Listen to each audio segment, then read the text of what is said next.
Brilliant. So Karen has sent us a message here that she's recording, and we're all good. So let's get this show on the road. And it gives me great pleasure to introduce the first of these webinars, which are happening across the ACS group, and the first one coming to you from ACS Cobham, and to ask the question about what the world needs next, and specifically to talk about exploring and navigating the world, which is in quite a challenging place, but what we can really do to make the most of the opportunities that are presented. Through education, the reading that I've done suggests there's been three big revolutions. The first one was the birth of learning, and how humans actually first evolved to think and make fire and make primitive tools and passed that skill from one person to another.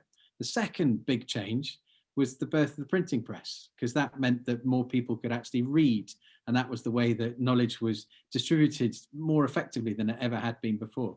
And the third one was the Industrial Revolution, because that brought people together into towns, and that made schools, which meant that you had people sitting in rows with books and a teacher at the front.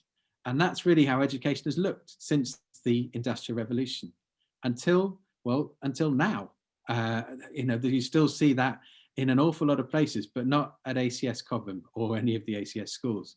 We're now pressing forwards with things using the best bits of artificial intelligence and tools like we are this evening, like Zoom, to mean that we can learn in different ways, that we can interact in different ways, and we can take knowledge forwards and make it our own in different ways. And the pandemic that we're living through now has caused a disruption unlike anything other, certainly in my professional experience, and I think in living professional experience, this pandemic has disrupted more effectively and accelerated that process of ripping up the textbook and making us think about learning in an entirely different way. But it's also made us think very much more closely about the relationships we have at home within our families, the relationship we have within our communities, and how those connections are essential for us to survive and thrive. And then I think what we're really going to focus on today is what are our relationships with the environment around us, and how essential it is that we are living in a sustainable way. And we've got three people's journeys here who are going to trace their own paths and how they have made their own work function in a way that makes a difference in the world around them. And ultimately, the aim of this is to challenge each of you that's listening to say, right, how can you go forward to make a positive difference in your own way? We've got a successful entrepreneur to talk to you who's engineered social change by influencing people to create businesses that are mutually beneficial and successful, have got that sustainability at the core of everything that they do. A passionate educator who's taken advantage of the challenges that we face to bring outdoor learning to the fore of everything that we do here at ACS, and make the learning better as a result of the challenges that we've got. And the first person that I'd like to introduce you to is Sissel Turnerson, who's one of our own former ACS Cobham students. She was just talking to me about how she used to organise parties here on the mezzanine. And I'm very much looking forward to hearing how her own international experiences have helped her navigate in a hugely competitive industry and succeed as a CEO and architect, designing better and healthier and happier buildings. It gives us great pleasure to welcome back to the ACS community, Sissel Turnerson. Over to you. Thank you very much, and thank you for having me. This fall, it's been 40 years since the first time I got off one of the white buses and had my first day at ACS Cobham. So I'm very happy to be back. My name is now Engblom, so Tonneson was my maiden name, and life changes. Some things happen. Okay, so I'm going to share my screen now, see if I can do this correctly, and show you some pictures from the journey that I've made. And excuse me, Lisa, I failed to say one thing, and that was for the people listening, if they've got questions, please do put them in the Q&A that you can see on the bottom of the screen, and then if they've any questions that come up, and then we can ask you those directly at the end. And my apologies, I should have said that beforehand. That sounds good. Okay, so if everybody can see my screen now, I'm going into full mode here. Does that look okay? I don't hear. I don't hear anybody, so I hope that's okay. Okay, so the title for this talk is that the world needs adventures. And as an architect, I see the world through the physical environment and how we experience the spaces that we're moving through here on Earth, the years that we're here. And I see that there's so many ways that we can use architecture and that we can use city planning and the way that we're organizing our lives and structuring the way our human habitat is on this planet. And we're at a very crucial point right now in our history because we really have to rewrite the textbooks about what we've done so far. And that's why being bold and daring to think in new ways is so important in these big things. And what you see here is a scene from a movie. And a movie is something that you could always turn off and you can just leave it. But architecture and cities, you can't turn them off. They're there. And they have a profound impact on the way that we experience our lives. So when I was young, I was always drawing, and I thought I was going to go into the movies or do something like that or do art. But my journey turned out to be something that has been extremely meaningful because I get to work with creating the physical environment around us in a very large scale. So what is an adventure? I grew up in airports. I've lived in 6 different countries. I grew up in 3 and was born in New York, lived in Norway, and London became my 3rd home of my childhood. And ever since I was little, I was always wandering off, and I don't know how many times they had to call out my name over the loudspeakers at this particular airport, which is JFK in New York. And it is designed by one of the best architects in the world, Eero Saarinen. And so this was really my playground. And experiencing these physical spaces, I think these things do affect us. I lived in New York and we go home to Norway, and seeing the physical habitats that we were living in, how different they were. I think that also has something to do with the way that I wanted to start exploring the physical world around me. And for me, I see that there are 3 different ways that we can be adventurers. Historically, adventurers were those that would venture into the physical world. They would go to the top of the mountains and then to the deepest jungles and all the way out to the outer space. It would all be about understanding and the physical world, and usually heroes and explorers. And today, I think we're at a point where we're trying to desperately to understand ourselves. Who are we? There's such a focus on understanding the humans, who we are at the center of everything. I think that what is coming tomorrow is being an adventure into what is connecting us, and connecting us in a better way between what is biological and what is artificial. Because everything around us that is created by us is artificial. We've made it. But the natural world is not connected good enough with what we're creating. So this is my world of what I work with. Here I am. Last year, I was given some kind of an award from the city of Oslo for my work. As you think an architect would be designing buildings, I've done that for many years, but the last 10 years has been very much focused on working in a much larger scale.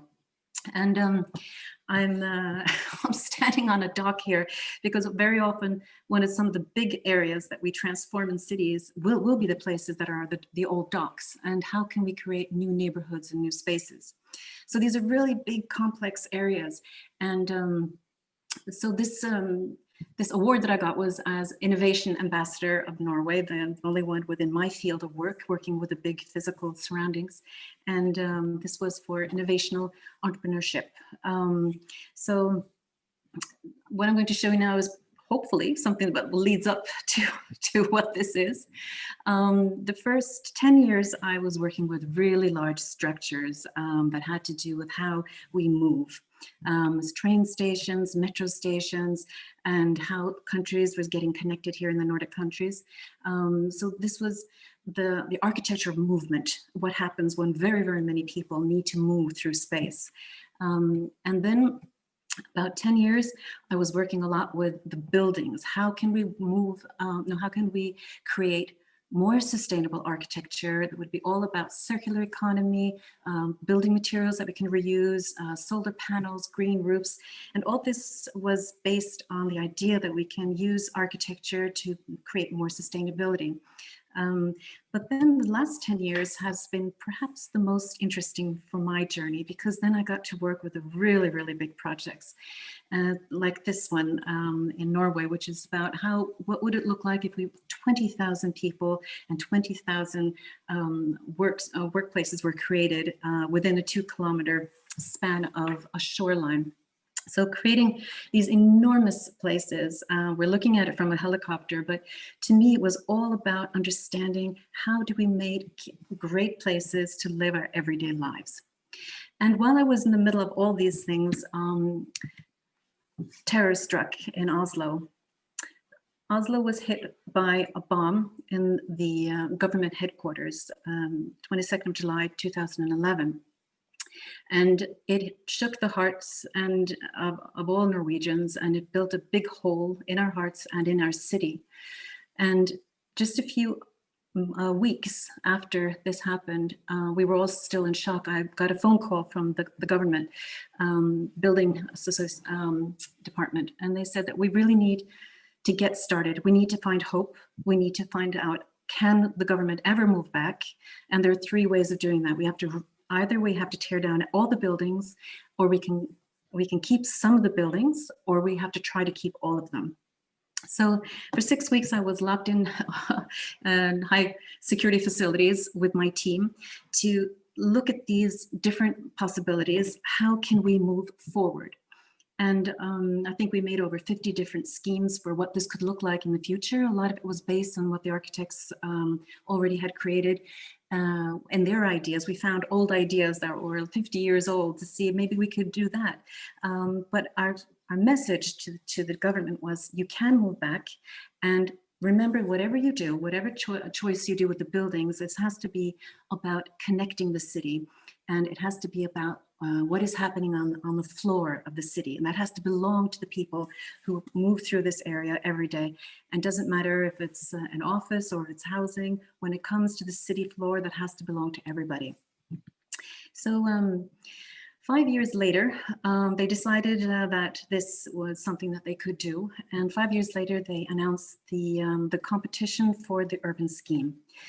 And I found out that if I was going to be a part of that, I wanted to go to New York and find out, how did they repair after ground zero? So I got in contact not with the people who were the designers, but the people who worked with the strategies before going and doing the physical design. Because first we have to think something differently before we can design it differently. And I met Project for Public Spaces in New York, and they taught me so much about understanding, when something like this happens, we don't dwell at it, don't stay there, don't make a monument over the horrors. So create a place that is for the neighborhood, that is for the city, that is for the people who use this every day. And look at the examples of the parks that we have in New York now. They've been turned into our living rooms. This is where people now can sit down and read a book. They have, children will have their parties in like Bryant Park, which you see to the left here, which was an area nobody wanted to be in. Think about mending the hearts and the souls by getting us all together. I thought that was such a beautiful message, and I brought it back with me to Oslo. And we use that as the basis of our idea. How can we create a place that is a high security facility area, and they're really scared that something's going to happen again? But what if we just turn that all around? We say, you know what, we're going to make a place that is so safe and that is so open and so welcoming to everybody. It's going to be about the lives of the people who live here.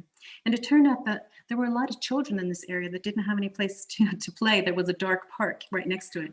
So we thought, well, let's combine playing with having, we could have cafes around here. The people that are working in these buildings, they also have children and families, and maybe focusing more on the everyday lives of people in the city.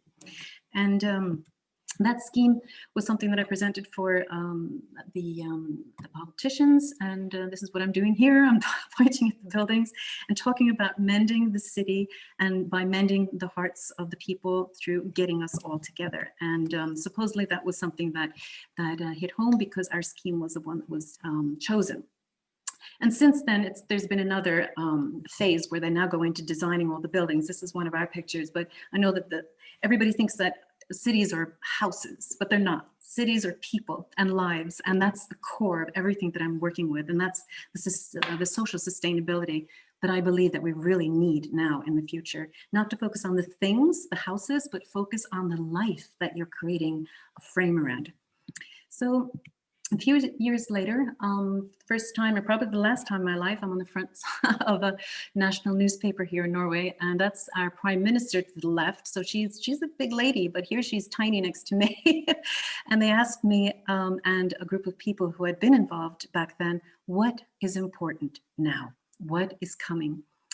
And supposedly I answered that what I think is most important of what is coming is that our lives are getting closer to each other. Either we like it or not, urbanism is happening all over the world. Our lives are getting closer. What does that mean? I think that moving forward, we really need to think about the difference between safety and security. Security is about making barriers and locking doors and making walls between people. But in the future, I think we need to think more about creating safety. And that is something that we experience. And we can experience that between people, and we can experience that through the physical spaces around us. So with my team, I launched a method within urbanism, within architecture, how we can use the experience of the spaces around us to create safety. And this sense of safety is something that we can use, for instance, if we're going to make a whole new neighborhood, like we've done here in one of the cities around Oslo.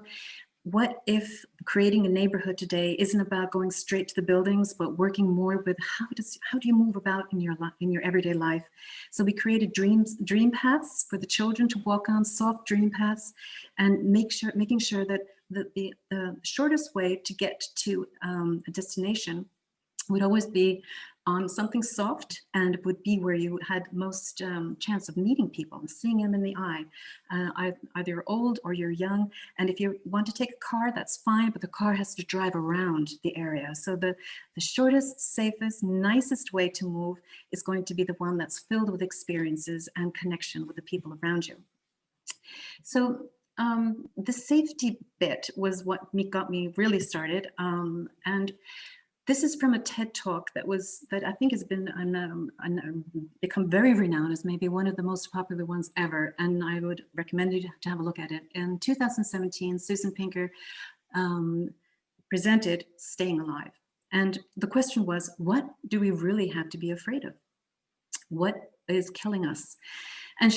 And they did some research, and I think this was national in the United States, and they listed 10 things that are the reason why we die before our bodies have to. We don't have to die before we're 120. We die before that of all kinds of illnesses. And yes, we should exercise and don't drink and don't smoke and all that. We know these things, but look at this at the top.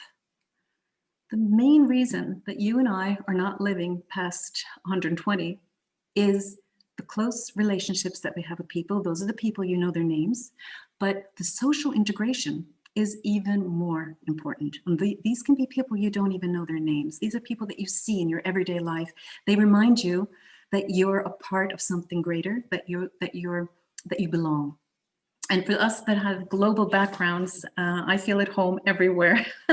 I love traveling, not so much as a tourist, but because I feel at home in the world. And I think that sense of feeling at home and talking to people around you is what is going to be one of the most important elements of working with the post-COVID era. Because what we know now is that being alone will kill you faster than obesity. Yesterday it was all about getting in shape, and now it's about being a part of the world around you. And in Japan they have a word for this, and that's hikikomori. And it's come also all over Europe and in the United States. And in Japan they see that a whole generation of young people don't dare to go outdoors. They don't go out and socialize because their whole their understanding of the world is through internet and and all these different social platforms where everybody's perfect, and they don't feel perfect. So instead of going out and becoming a part of the society and becoming themselves, they'll retreat back into the homes.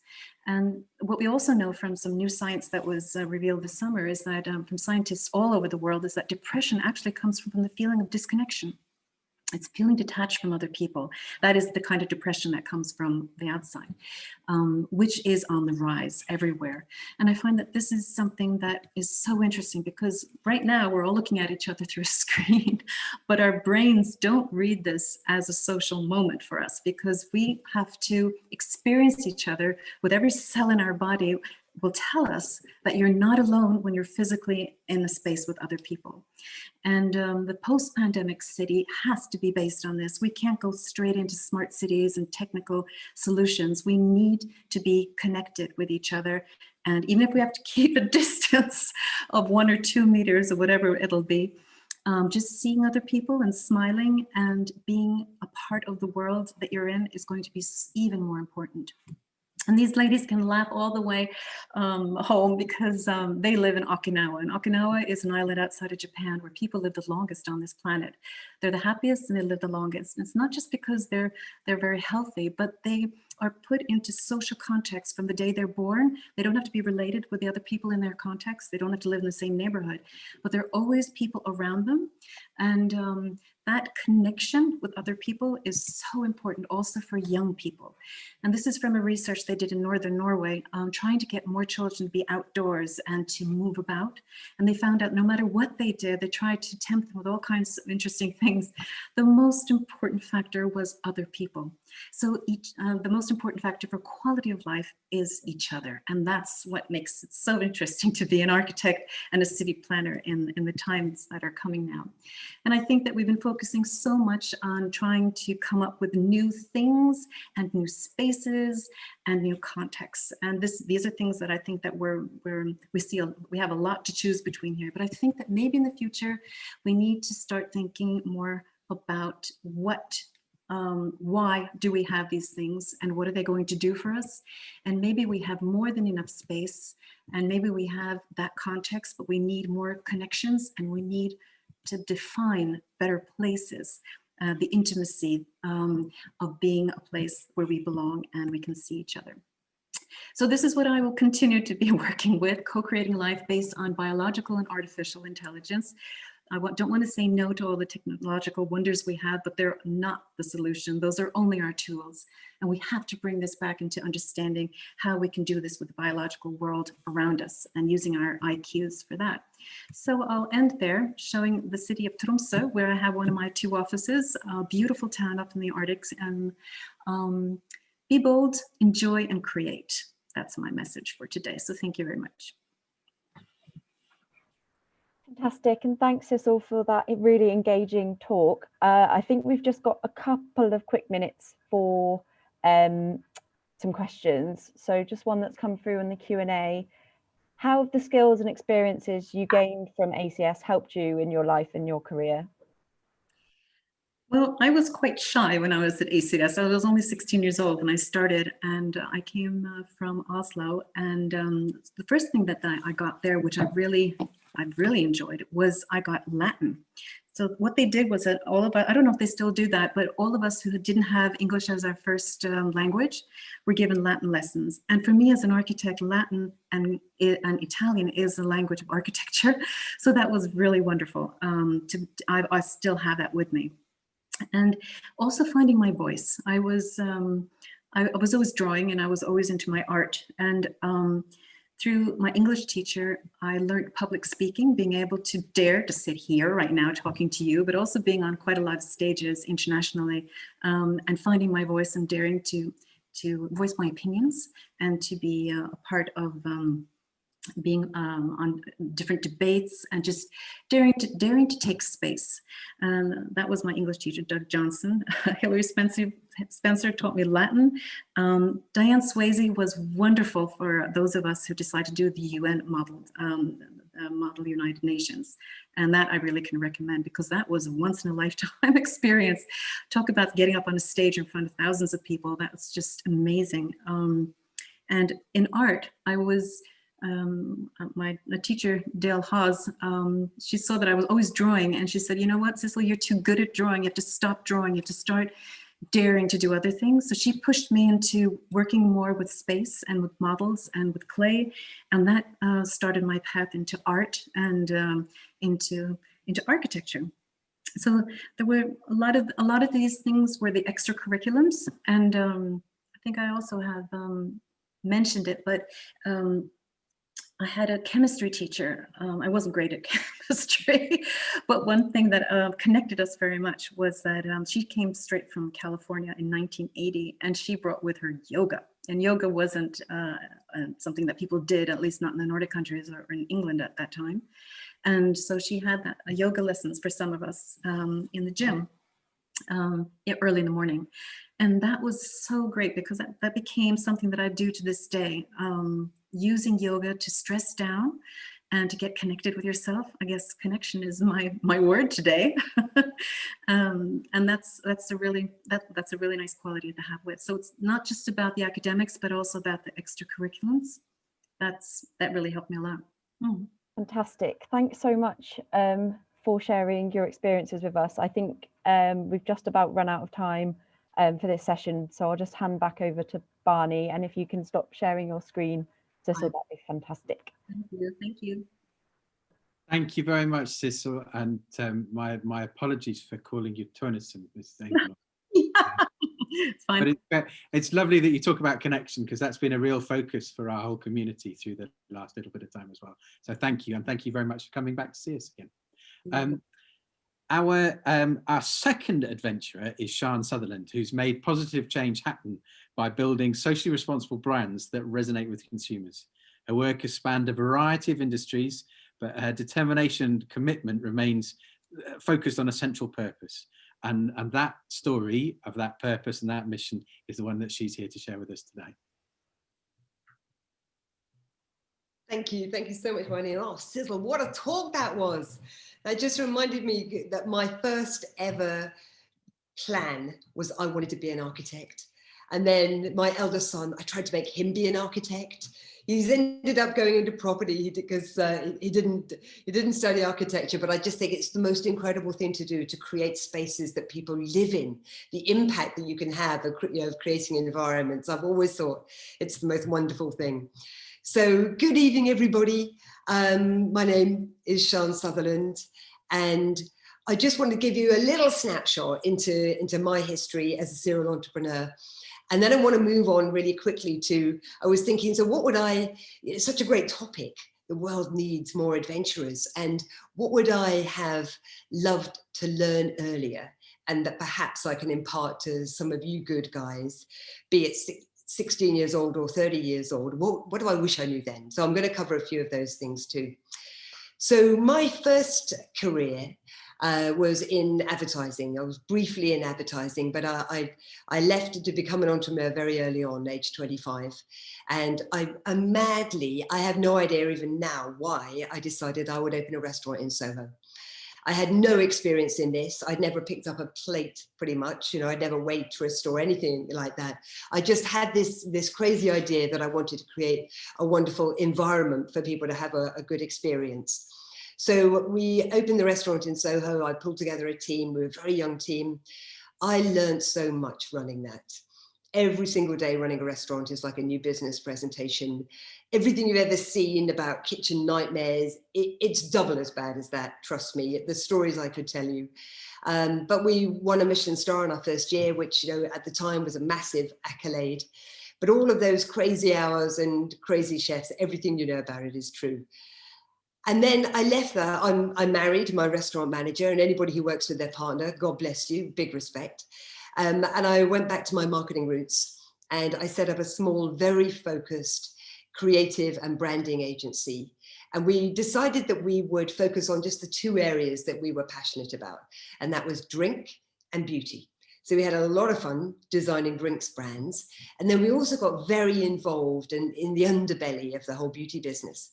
And through the time that we had this agency, we also had our baby making years.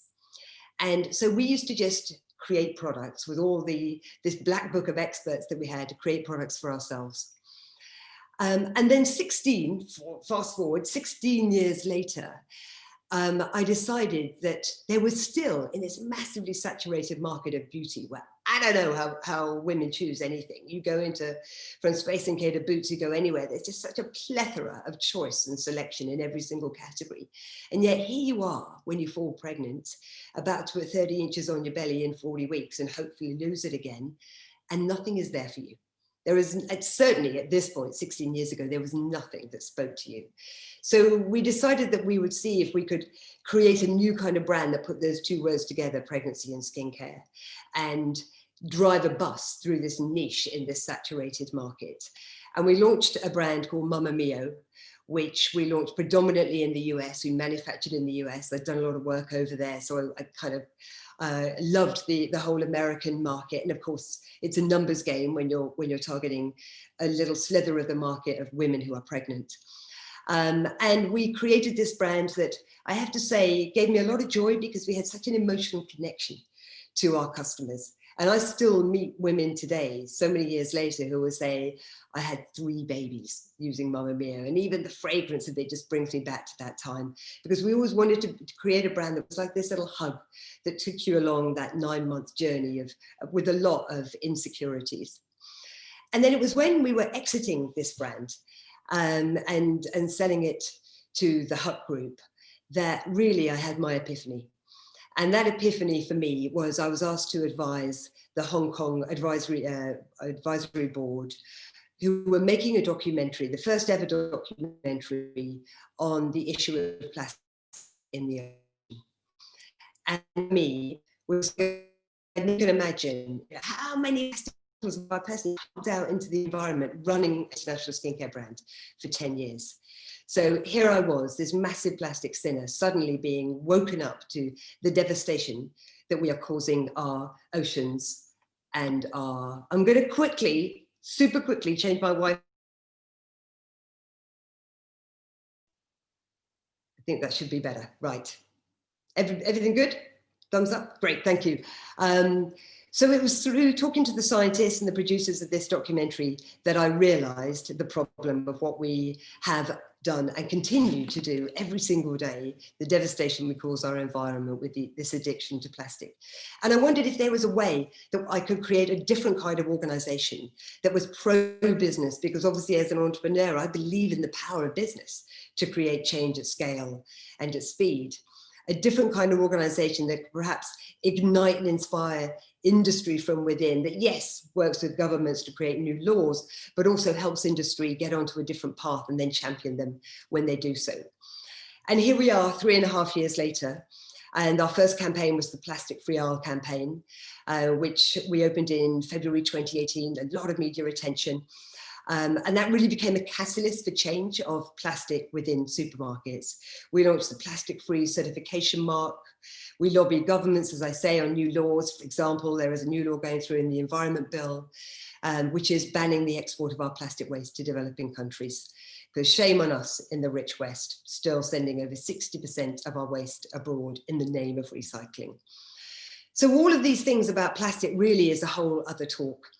And I didn't, that's something that we could do another time. And I really wanted to take this moment to talk about this incredible topic about being an adventurer. So I'm just going to quickly do a little bit of screen sharing myself. Hold on a moment,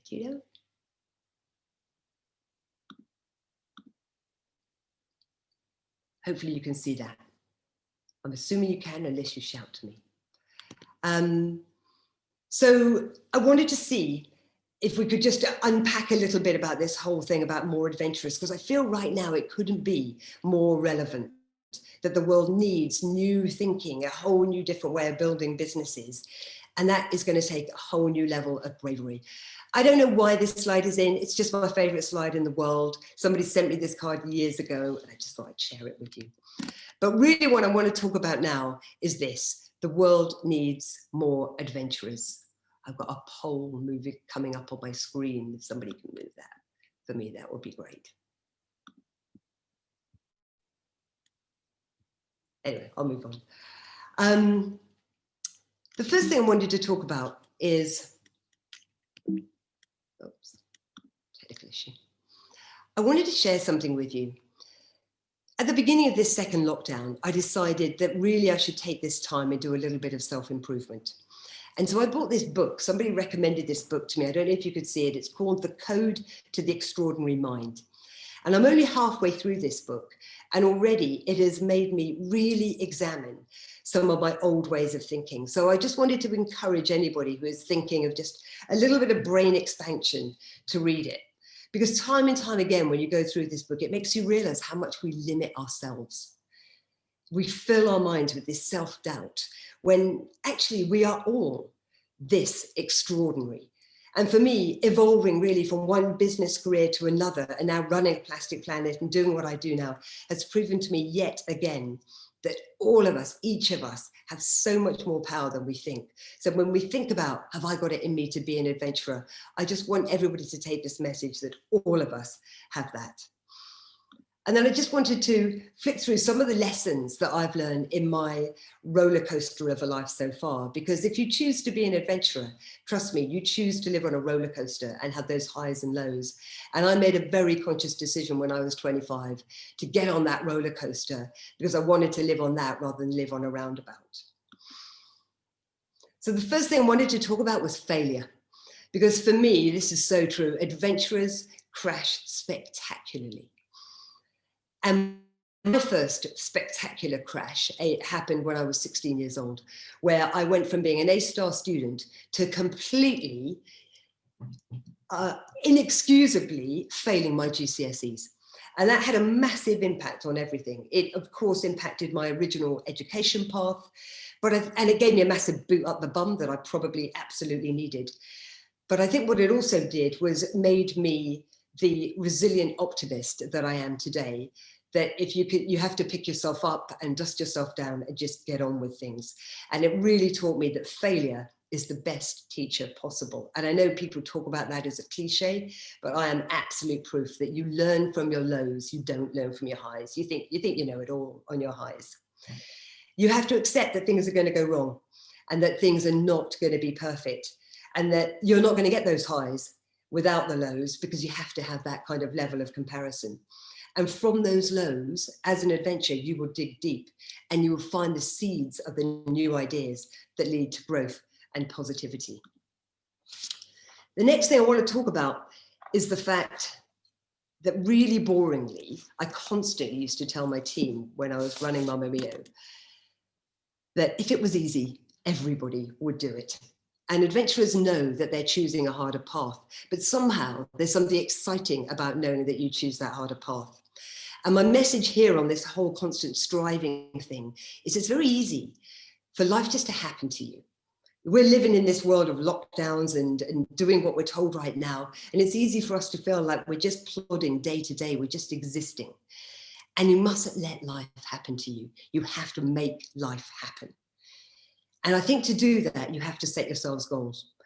And I'm not a believer because, you know, my life has changed every 7 years. I'm suddenly a completely different person doing a completely different thing.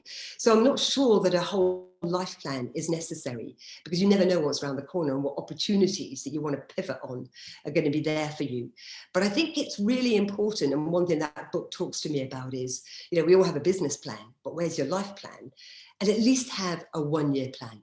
And if you set yourself a 1-year plan, then the question you have to ask yourself every single day is, what have I done today to help me achieve my 1-year plan? Because that is the way that you're going to make life happen.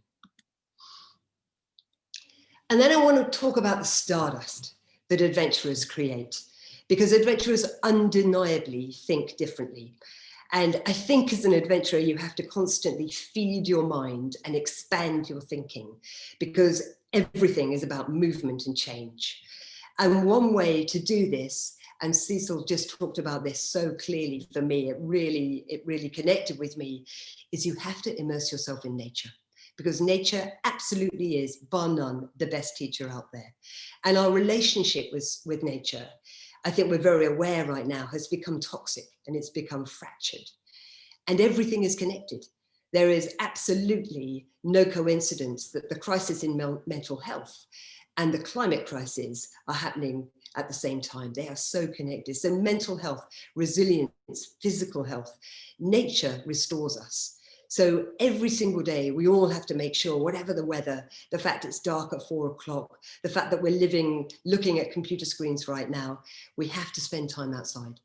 We have to fill ourselves with awe at the sheer amazingness of the wonder of nature, because it really is the most incredible thing, and we take it for granted. And I feel this year more than ever, we're starting to really understand that, because when something's taken from you, like you can only go outside for an hour a day, all you want to do is go outside all the time because you're deprived of something. So I think the moments that we've had to be out there in nature have really been very special. And then I was thinking about what would if I went back to my 16-year-old self, or even my 30-year-old self, then what would I wish that I had known?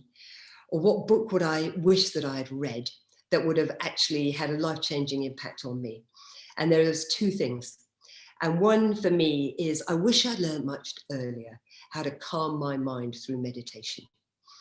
I am rubbish at it. I try and do 15 minutes every day. I'm completely rubbish at it. My mind is so full and it's so always on the go. And we're so bombarded. I know how healthy it is. And so as I was talking about yoga, and that's her moment to just be present. We have to take those deep breaths. And we have to learn how to focus 100% on being absolutely present and not thinking about the past, using that as obstacles to impact our future, and not even thinking about what you're going to do next and how many emails are piling up in your inbox, but just being there right bang in the moment. And I know that it's a really healthy thing for all of us to do, particularly now. So I try and use Headspace. I just really like Andy Puddicombe's voice. Many people use Calm, but I think there's so much out there that really is to help us learn how to meditate, and we need to do it. So I urge everybody, there's a reason why the world's greatest adventurers, people like Elon Musk, people like Steve Jobs, they all talk about meditation. And then the book that I wanted to share with everybody is this one. And some of you may have read this book. And it's a well doggedly designed cover, and the beginning of it is a little bit weird, but go with it, because this is the book I give to everyone. I give to my kids, my long-suffering husband had to read it, because I think these 4 agreements are the roadmap for life. If you absolutely follow them, then I pretty much guarantee that everything will fall into place. And it's like a happiness guaranteed all your money back from me. It's a book that if it resonates with you and you think, I'm not going to tell you what the 4 agreements are, and you mustn't fast track it, because the whole point is you have to wade through the book and really to allow it to sink in and you to understand the absolute simplicity of these. One thing I know now is the future is absolutely rushing towards us. Don't be afraid to choose a different path. This old model, I mean, education is changing so quickly. The old model is no longer relevant. The jobs that people are training for only 5 years ago, they're not going to be the jobs that are going to be available for them. So all these new worlds that I now get involved in of new biomaterials and biomimicry and amazing engineering, and the projects that Cecil was talking about of creating spaces that we're going to live in a really healthy, really human focused way. This is going to be the future. And where there is all of this change that we're in right now, there's going to be tremendous opportunity. I know that we're all going to buy less. We're going to buy better. We're going to borrow more. We're going to share more. We're going to repair more. So if you're thinking about what is your next career, perhaps, are you in a state of evolution yourself? Are you ready to step onto a new path of being an adventurer? Then think about those. The fundamental for me that we all need to do as humans right now is we need to defy hyperconsumption, because I'm very steeped in this whole world of plastics, obviously, and plastic being the gateway to the whole climate crisis. It's the canary in the coal mine of everything that we have been doing really wrong in the planet. And plastic for me is the enabler of this hyper-consumptive buy more, filling this hole inside us that with stuff that we never actually needed in the first place. So I think this next generation, I feel already, are buying in a different way. And that fills me with so much hope, because those people will be the adventurers. They will be the change makers. They are going to create our new tomorrow. And personally, I can't wait to see that unfold. So thank you very much to all of you.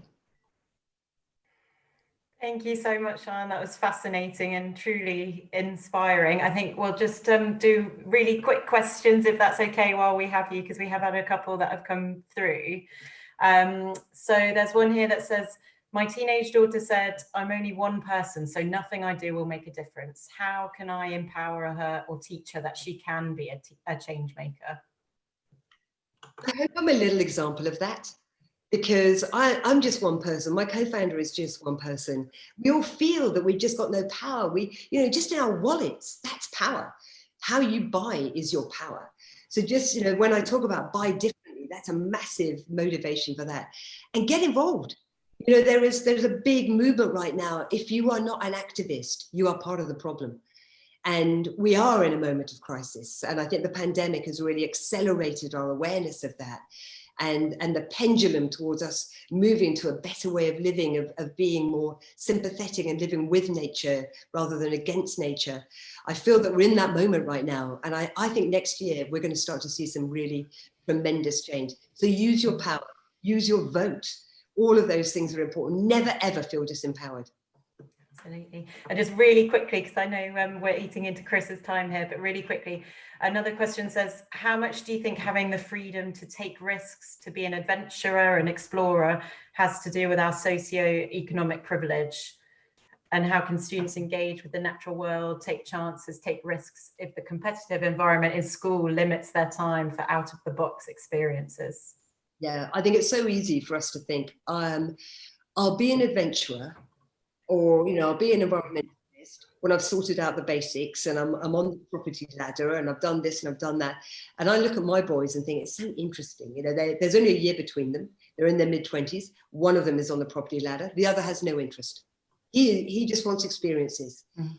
So I think we need to look at what we spend our money on and what's really important and what we need and what else we could do with it. Because I don't want the weight, the burden of all this stuff anymore. I want to spend my money on experiences. And I think that's so much bigger and more gratifying. So I know we always think that, of course, there's a certain amount of money that you need in order to be able to feed yourself. But we don't need quite as much money as we think. There is an incredible film that people should watch on Netflix called Minimalism. It's quite old, but it's really indicative of all this stuff doesn't make us happy. What else could we do with that money? Fantastic. Thank you so much for your time, Sian. Thank you. Thank you, Zoe. Well, thank you, Sian. And actually, you've done my job for me, because I'm just about to introduce someone who's going to talk about how important it is that we connect with nature, develop our resilience, and rediscover the sense of awe and wonder in the world that's around us. And that's Chris Hupp, who facilitates our adventurers here at ACS. Through forest schools, both the teachers and the students. He's leading a real change in the way that we learn every day. And I don't need to say any more than that. Over to you, Chris, because I know you can tell the story far better than I could. Great, thanks, Barney, and thanks for having me tonight. So I'm just going to get my screen share going. And all right. So when people ask me about what it is that we do with children in the forest, I like to share with them stories that look something like this: an individual or group of children involved in some dangerous or risky activity. So here we see a child deeply immersed in the amazing mystery of fire, which for me is a kind of adventurous experience that should sit at the heart of childhood, and which I also believe is an analogy for the approach to teaching and learning we're trying to cultivate at ACS. And there's a lot to take from this image. There's always more going on than what we might see at first glance. We can see deep focus, a child who may have taken weeks to master a skill. He'll probably have failed many, many times, but he has had to be resilient and to keep coming back. He's worked with his peers to get the process just right and to prepare all of the kit that he needs. He has a purpose, marshmallows or stick bread, who knows?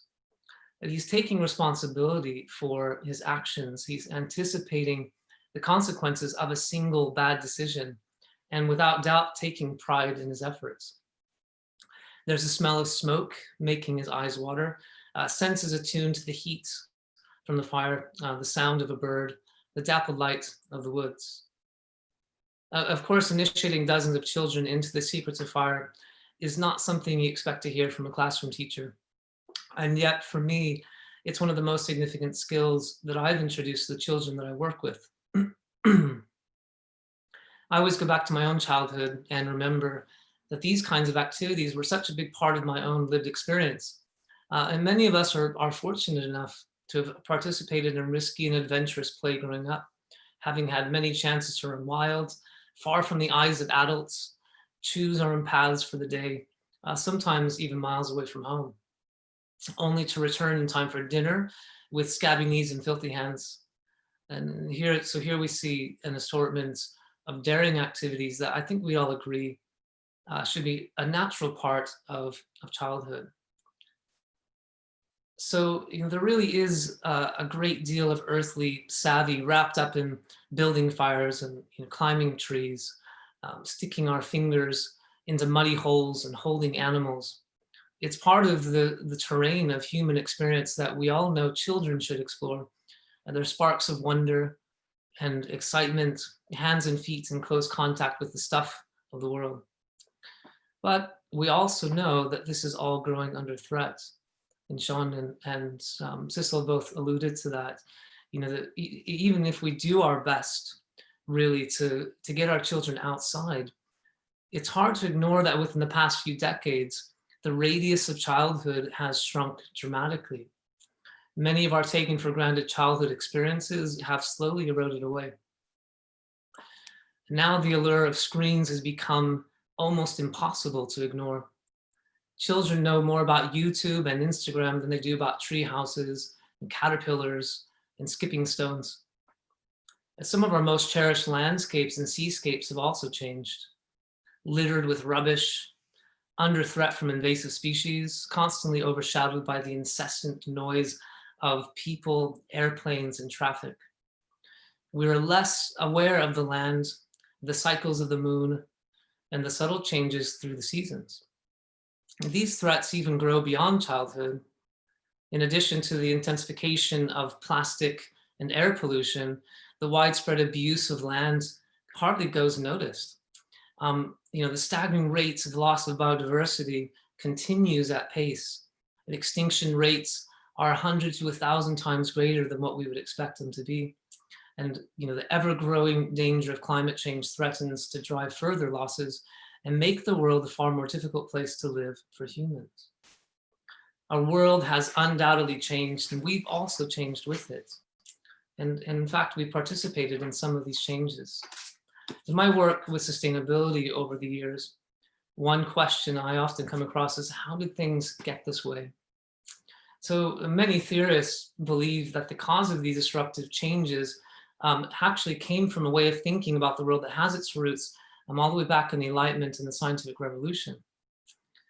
This was a time in human history when we started to think of nature as functioning according to certain mechanical and natural laws. And everything in the world could be explained in terms of the arrangement and movements of its parts. And therefore, it could be manipulated and controlled to bring about the desired results. And the view of the world as a mechanical system started to shape the way people perceived not only nature and the human body, but also of human organization and our social structure, particularly in the West. And the idea of management and efficiency took hold through the Industrial Revolution, which Barney mentioned earlier on. And the metaphor of mechanism, of control, of rationalism has really since shaped our social, political, and economic lives. Undoubtedly, the scientific uncovering of many of the mysteries of life has really been a great achievement for humanity. But paradoxically, it's also been the driving force behind the destruction of the biosphere, and also of unjust systems in society that perpetuate poverty and inequality. Now, here's an image that some of you may recognize. It's been making the rounds online for some time, and I thought I'd share it with you all because it's a nice visual for understanding this sort of dominant view of the world that I'm speaking about, and which I believe is one of the key drivers behind our growing disconnection with the natural world. It's a view that puts man at the top of a natural hierarchy. Man here is master over nature, able to control and even dominate the world to meet his needs. All he has to do is reduce the most complex phenomena to simple parts that can be processed and then manipulated at will.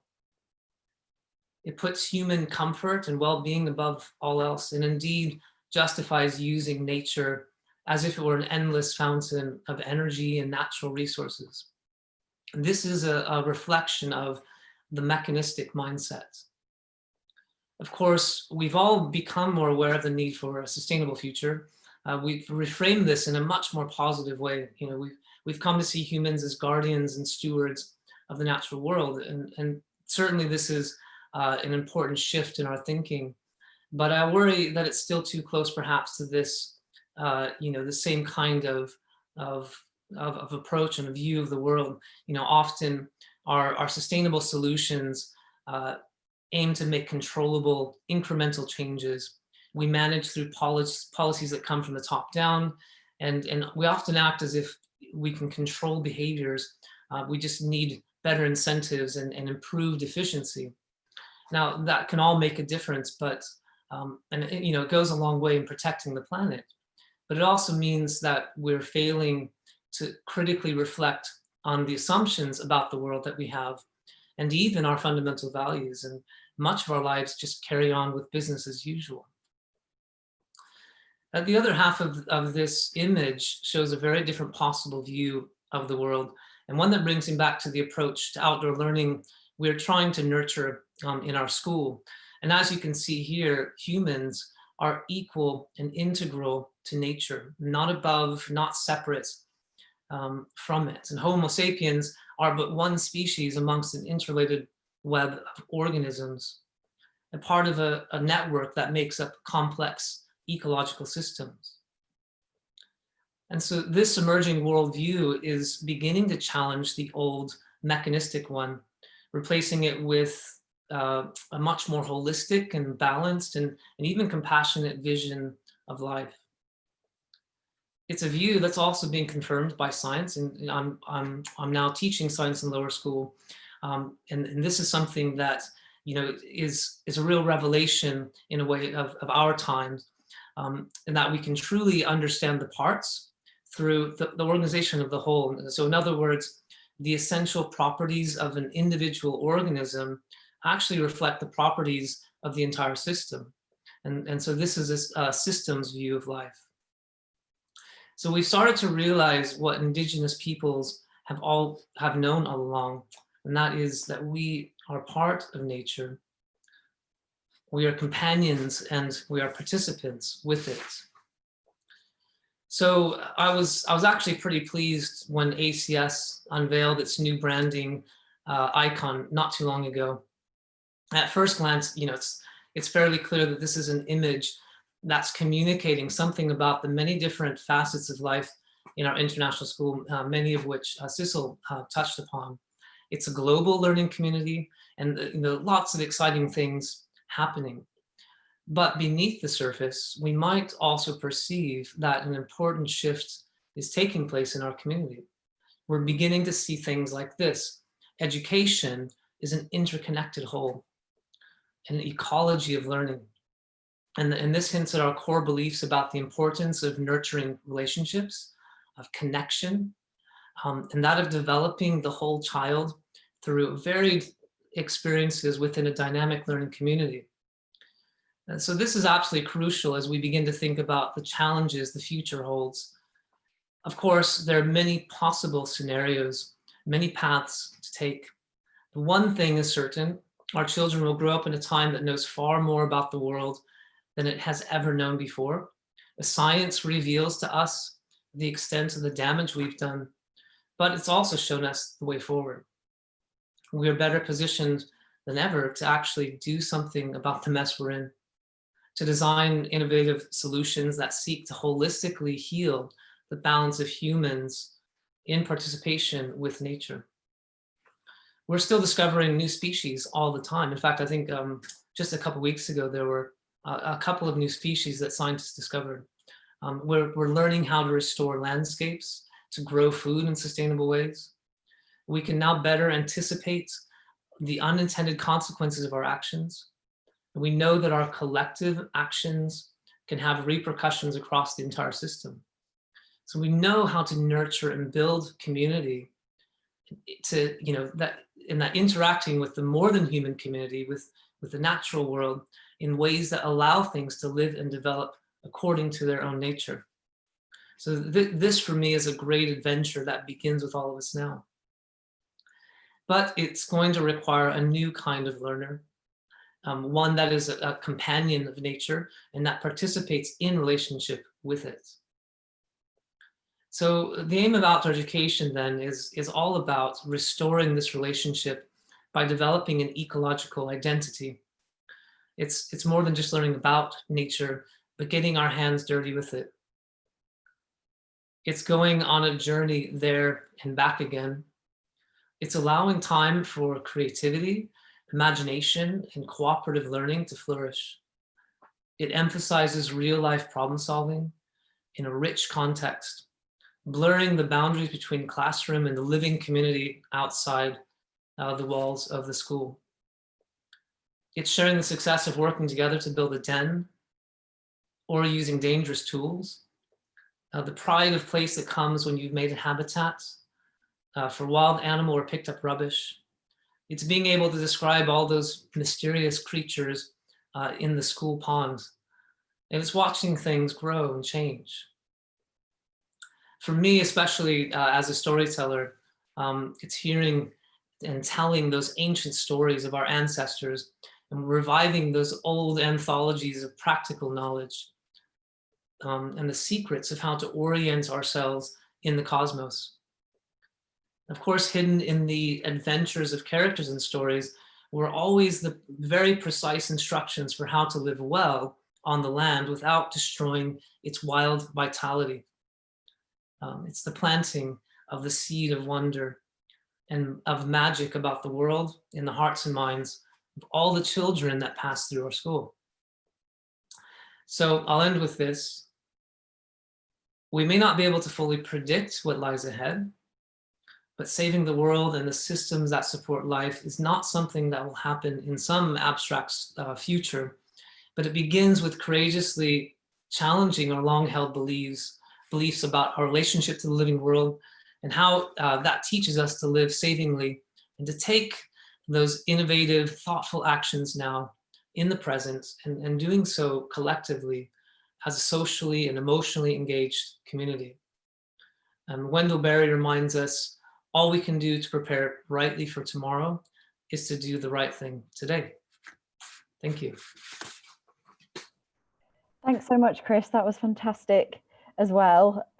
We just had a couple of quick questions to go through before we finish. So how important, in your opinion, is nature and the outdoors in developing the next generation of adventurers? Yeah, well, I spoke about this a bit in a presentation just now. That really this disconnect that we have from the world is actually much deeper than even this mechanistic mindset. I think we've come to see ourselves as really separate from nature, and I mentioned the sort of indigenous worldview, which sees us not really as part of nature. Even sitting in these amazing airports that Sissel showed us, and these buildings, we're actually, all of those materials come from the natural world, and it really is about bringing that awareness back into our experience, and without it, we'll continue to take the planet in the wrong direction. So for me as an educator, and now as a science educator, having those experiences is really about shaping our awareness, and that I mentioned an ecological identity, which is part of the sense of self that we have, that we are not actually separate from nature, even though it sometimes feels like it. We are in some ways nature's expression, and it's our opportunity really to to re-engage with that now, and that should shape our learning into the future, I believe. Absolutely. So I think that's all the questions we have. I'll just pass back over to Barney to round up. Well, thank you so much to all of the speakers, to Cecil, Sian and Chris.